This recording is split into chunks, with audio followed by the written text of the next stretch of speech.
Hello my dear all students, good morning to all of you. कल हम लोगों ने एपी चैप्टर का एक्सरसाइज 5.1 के 2 प्रश्नों पर डिस्कस करा था। आज हम लोग अगली प्रश्नों की तरफ बढ़ते हैं। अगला प्रश्न मेरा ये है, प्रश्न संख्या 3 आप देख पा रहे होंगे। प्रत्येक मीटर खुदाई के बाद एक कुआं खोदने में आई लागत, जबकि प्रथम मीटर खुदाई की लागत 150 रुपये है और बाद में प्रत्येक मीटर की खुदाई की लागत 50 रुपये बढ़ती जाती है। तो आपको बताना है क्या इस स्थिति में कुएं की खुदाई में आई लागत क्या ये एपी में है या नहीं है। तो प्रश्न से स्पष्ट है, यहाँ पर कहता है कि प्रथम मीटर की खुदाई के लिए 150 रुपये दिए हुए हैं। यदि इससे आगे अगले मीटर की खुदाई करेंगे तो उसके लिए 50 रुपये और बढ़ जाएंगे। अर्थात अगली मीटर की यदि मैं खुदाई करता हूँ तो 50 रुपये बढ़ जाएंगे। पहले था 150 रुपये, 50 रुपये बढ़ा दिया जाएगा तो 200 रुपये हो जाएगा। फिर अगली मीटर की खुदाई करेंगे, फिर 50 रुपये बढ़ेगा, 250 रुपया हो जाएगा। फिर अगली मीटर की खुदाई करेंगे, 50 रुपये बढ़ेगा, 300 रुपये हो जाएगा। कहने का मतलब इसी तरह से इस कुएं की खुदाई की लागत आ रही है। तो आपको बताना है क्या कि इस कुएं की खुदाई में आई लागत एपी में है या नहीं है। तो बच्चों, हम जानते हैं कि कोई भी श्रेणी एपी में तभी होती है जब उसका शार्प अंतर, कॉमन डिफरेंस, हर एक स्थिति में समान होती है, नियत रहती है। तो इस तरह से आप चेक करके इसको बता सकते हैं क्या ये एपी में है या नहीं है। अगले प्रश्न की ओर बढ़ रहे हैं। प्रश्न संख्या 4 दिया हुआ है, खाते में प्रत्येक वर्ष का मिश्र धन। आपको बताना है प्रत्येक वर्ष का मिश्र धन क्या ये एपी में है या नहीं है, जिसके लिए शर्त है जब 10,000 रुपये की राशि 8% वार्षिक दर से चक्रवृद्धि ब्याज के रूप में जमा की जाती है। तो यहाँ पर मूलधन कितना दिया हुआ है, 10,000 रुपये, और रेट दर कितना दिया हुआ है, 8%। तो मिश्र धन बराबर मिश्र धन और मूलधन के बारे में हम लोगों ने क्लास 7 या 8 में पढ़ा था। तो मैं आपको बता दूं कि मिश्र धन जो होता है ये मूलधन और प्लस उस पर आए 1 वर्षों का ब्याज होता है। कहने का मतलब यहाँ पर अगर मैं देखूँ इस प्रश्न में तो मूलधन दिया हुआ है 10,000 रुपये और दर दी हुई है 8%। अगर मैं देखूँ कि 1 वर्षों में इस पर ब्याज कितना प्राप्त हुआ है तो 10,000 रुपये का 8% कितना प्राप्त होता है, अर्थात 800 रुपये। कहने का मतलब 10,000 रुपये का यदि हमने 8% के दर से ब्याज निकाला तो ये मिला पहले वर्षों के लिए 800 रुपये। अर्थात यदि मैं मिश्रधन की बात करूं तो मिश्रधन कितना हो जाएगा, 10,000 और प्लस में ब्याज कितना है, 800। 10,800 रुपये ये दूसरे वर्ष का मिश्रधन है। फिर इसी तरह से अगले वर्षों के लिए भी, अगले वर्षों के लिए यदि मैं देखूं कि मिश्रधन कितना है तो उसके लिए पहले ब्याज निकालिए। अब मेरा ये मूलधन होगा 10,800 का 8%। यदि मैं निकालूं तो 0 से 0 कैंसिल और 108, 864। इस बार 864 रुपये ब्याज के रूप में हमें मिला। अब मैं देखूं कि इस वर्ष का मिश्रधन कितना है तो मूलधन कितना था, 10,800 और प्लस में 864। इसे जोड़ लेता हूँ, 6, 8, 8, 16, हाथ से 1, 10 और 1, 11, 11,664 रुपये यहाँ पर मिश्रधन प्राप्त हुआ। तो यदि मैं इस मिश्रधन को नोट डाउन कर लूँ तो पहले वर्ष का मिश्रधन या मूलधन बराबर है यहाँ पे कितना 10,000 रुपये। दूसरे वर्ष का कितना है 10,800 और फिर कितना मिला है 11,664। तो आपको ये बताना है कि इस 10,000 रुपये की राशि पर 8% के दर से जो हमें प्रत्येक वर्ष का मिश्रधन प्राप्त हुआ है क्या ये एपी में है या नहीं है। तो इसके लिए हम क्या करते हैं, इसका सारवंतर चेक करेंगे। D1 अगला पद माइनस पिछला पद, तो यहाँ पर ये कितना है 10,800 और माइनस में 10,000। यदि मैं इसको माइनस कर लूँ तो 800 रुपये। फिर आगे सारवंतर निकालूँ D2, तो फिर तीसरा पद माइनस दूसरा पद। इसी तरह से आपको करना है, अगला पद माइनस पिछला पद, अगला पद माइनस पिछला पद। अगर और भी लेते तो फिर अगला पद माइनस पिछला पद। और हर एक परिस्थिति में D1, D2, D3, D4 इस तरह से यदि समान आता है तो वो एपी में होगा, अन्यथा एपी में नहीं होगा। तो यहाँ पर A3 कितना है, तीसरा पद 11,664 और माइनस में 10,800। इसको माइनस कर ले तो कितना हो गया, यहाँ पे माइनस करने से 864। तो यहाँ पर आप देख रहे होंगे कि यहाँ पर जो इसका सारवंतर आया है पहली स्थिति में 800 और दूसरी स्थिति में 864। कहने का मतलब यहाँ पर D1 बराबर नहीं है D2 के, अर्थात इसका मिश्रधन जो हमें प्राप्त हुआ है वो एपी में नहीं है, एपी नहीं। हाँ तो बच्चों, अब मैं प्रश्न संख्या 2 पर डिस्कस करते हैं। क्या कहा जा रहा है इसमें कि दी गई एपी के प्रथम 4 पद लिखिए, जबकि प्रथम पद ए और सारवंतर डी निम्नलिखित है। कहने का मतलब आपको सारवंतर पता है और इसका पहला पद पता है, तो हमें उस एपी के 4 पद लिखने हैं।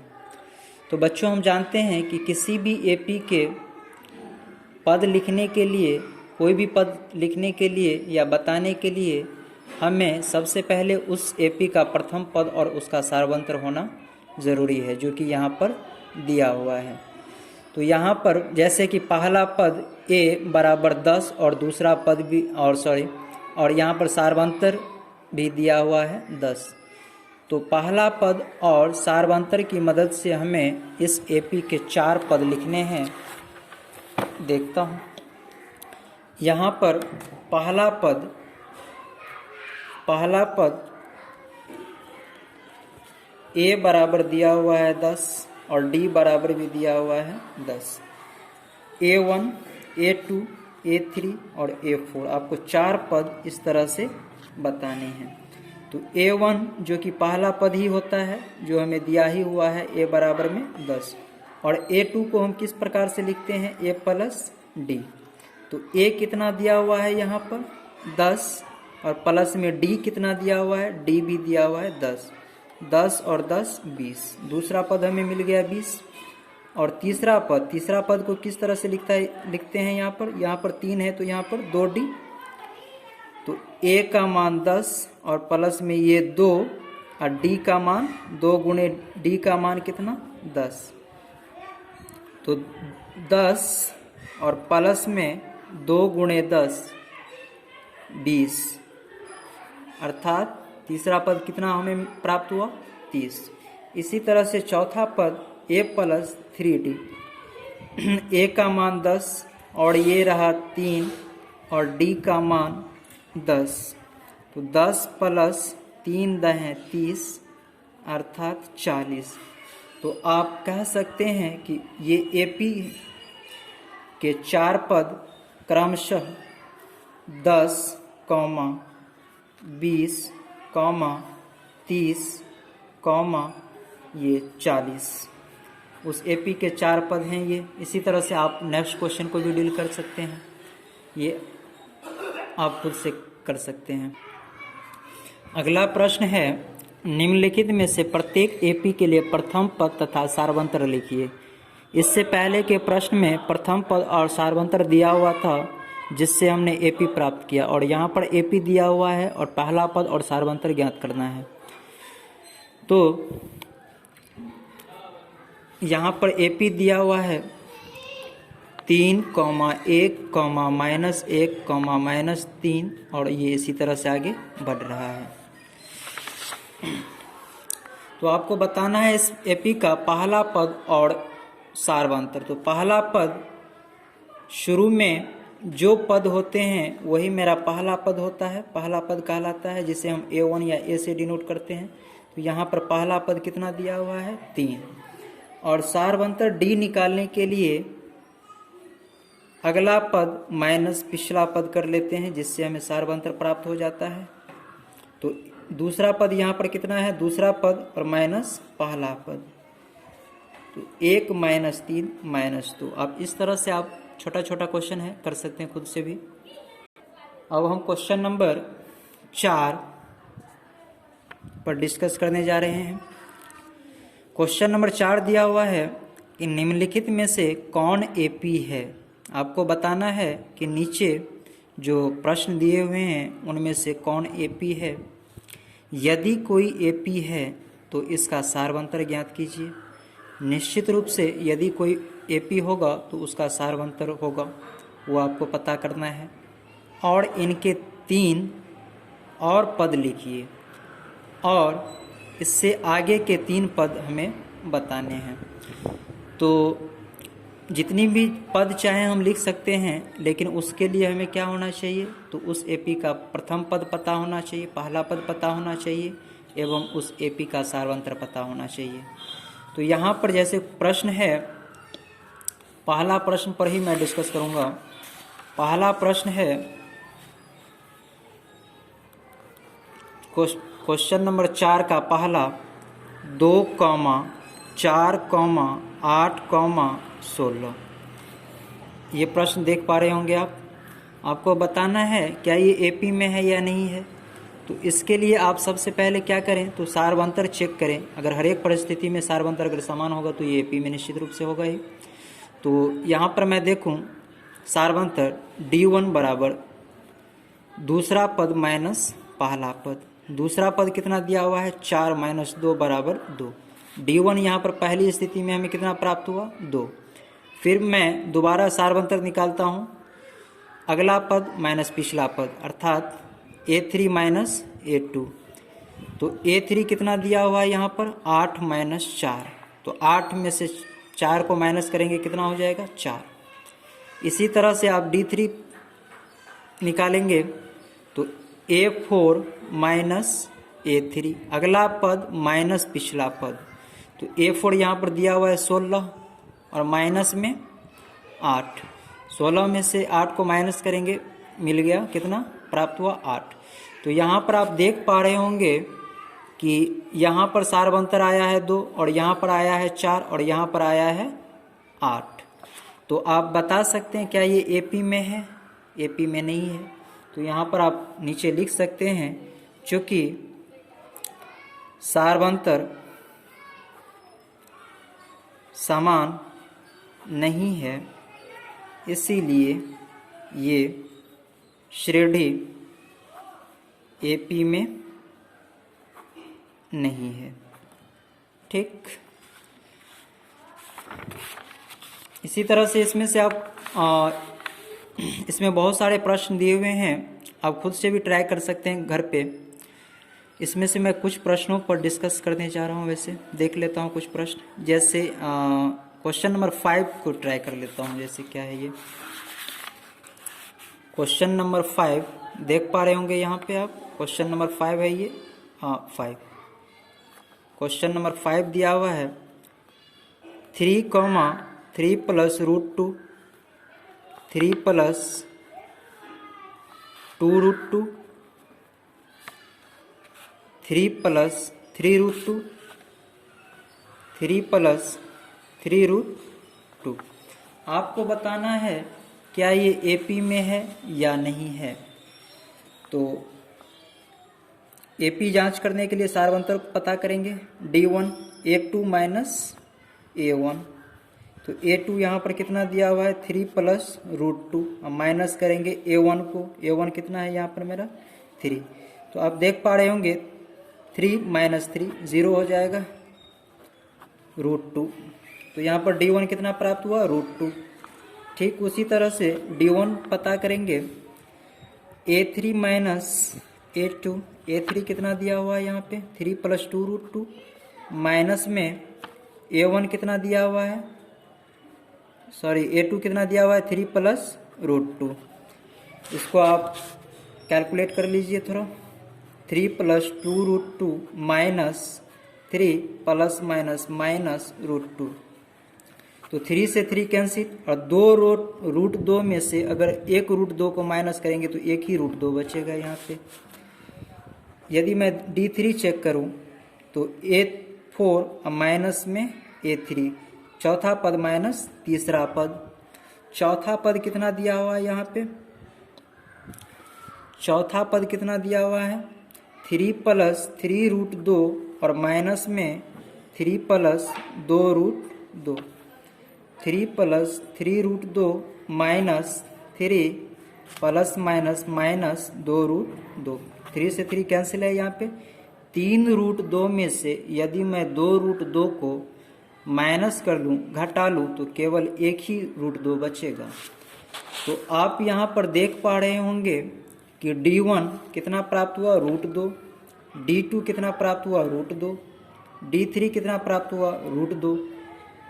कहने का मतलब यहाँ पर हर एक परिस्थिति में सारवंतर क्या आ रहे हैं, समान आ रहे हैं। यदि सारवंतर समान हो तो निश्चित रूप से वो श्रेणी समांतर श्रेणी कहलाता है। तो यहाँ पर D1 बराबर D2 बराबर D3 सारा क्या है, बराबर है, इसीलिए ये AP है। इस तरह से प्रश्नों को आप हल कर सकते हैं। एक दो प्रश्न मैं और देख लेता हूँ जहाँ पर हमको लगता है शायद आपको दिक्कत होगी थोड़ी सी।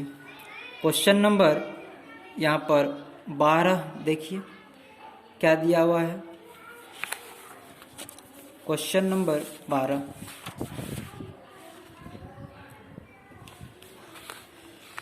क्वेश्चन नंबर 12 क्या है यहाँ पर,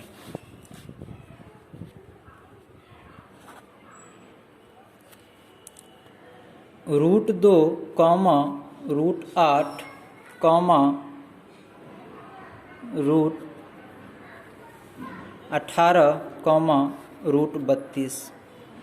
√32। आपको बताना है क्या ये AP में है या नहीं है। चलिए बच्चों तो देखते हैं। यहाँ पर इसको यदि मैं सीधा करके थोड़ा लिखूं, फैक्टर करके लिखूं तो √2, ठीक, और √8 को मैं लिख सकता हूँ 2 √2। और ये इसलिए चूँकि 8 का यदि मैं फैक्टर करूं तो ये कितना हो जाएगा 2 दूनी 2 चौके 8, 2 दूनी 4। कहने का मतलब 8 का कितना फैक्टर हुआ यहाँ पर 2 गुणे 2 गुणे 2। और आप जानते हैं कि ये √8 है, √8 को मैं लिखूं 2 गुणे 2 गुणे 2, 2 दूनी 4 दूनी 8। और आपको पता होगा रूट में यदि किसी भी संख्या का जोड़ा मिल जाता है तो वो उसे हम रूट से बाहर निकाल लेते हैं। तो यहाँ पर इन दोनों का जोड़ा पेयर मिल गया तो ये बाहर निकल जाएगा, इसका नहीं मिला तो ये इस तरह से रूट में ही रहेगा। इसी तरह से आप √18 का यदि फैक्टर करते हैं तो 2 9 18, 3 3 9 और 3 1 3। तो 18 को हम लिख सकते हैं इस प्रकार से 2 गुणे 3 गुणे 3, 2 तिया 6, 6 तिया 18। और यहाँ पर देखिए 3 का जोड़ा मिल गया तो ये रूट से बाहर निकल जाएगा और 2 केवल अकेला है तो ये अंदर रह जाएगा। इसी तरह से √32 का यदि मैं फैक्टर करूं तो 16 दूने 32, 2 8 16, 2 चौके 8 और 2 दूने 4, 2 1 2। तो 16 का यदि 32 को मैं लिखूं 2 गुणे 2 गुणे 2 गुणे 2 गुणे 2। तो देखिए इसका जोड़ा मिला, ये बाहर निकल जाएगा। फिर इस 2 का जोड़ा मिला, ये भी बाहर निकल जाएगा। और इसका जोड़ा नहीं मिला तो ये अंदर ही रह जाएगा। तो 2 दूनी 4 रूट 2। कहने का मतलब रूट 32 को मैं लिख सकता हूँ 4 रूट 2, रूट 18 को मैं लिख सकता हूँ 3 रूट 2 और रूट 8 को मैं लिख सकता हूँ 2 रूट 2। इसे क्या लिख सकता हूँ मैं, रूट 18 को 3 रूट 2 और इसी तरह से रूट 32 को लिखा जा सकता है 4 रूट 2। अब हम देखते हैं इसका सारवंतर।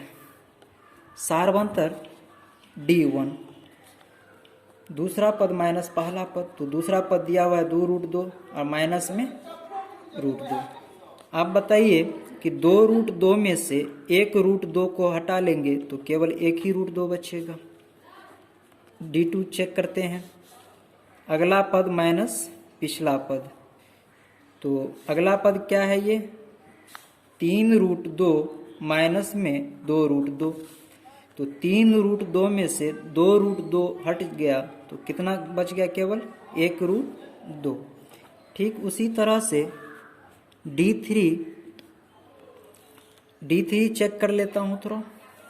तो D3 चौथा पद और माइनस तीसरा पद, तो चौथा पद यहाँ पर दिया हुआ है 4 रूट 2 और माइनस में 3 रूट 2। तो 4 रूट 2 में से 3 रूट 2 को माइनस करेंगे तो कितना प्राप्त हो जाएगा, केवल 1 रूट 2। तो यहाँ पर भी आप देख रहे होंगे कि हर एक स्थिति में इसका सारवंतर क्या आ रहा है, समान आ रहा है।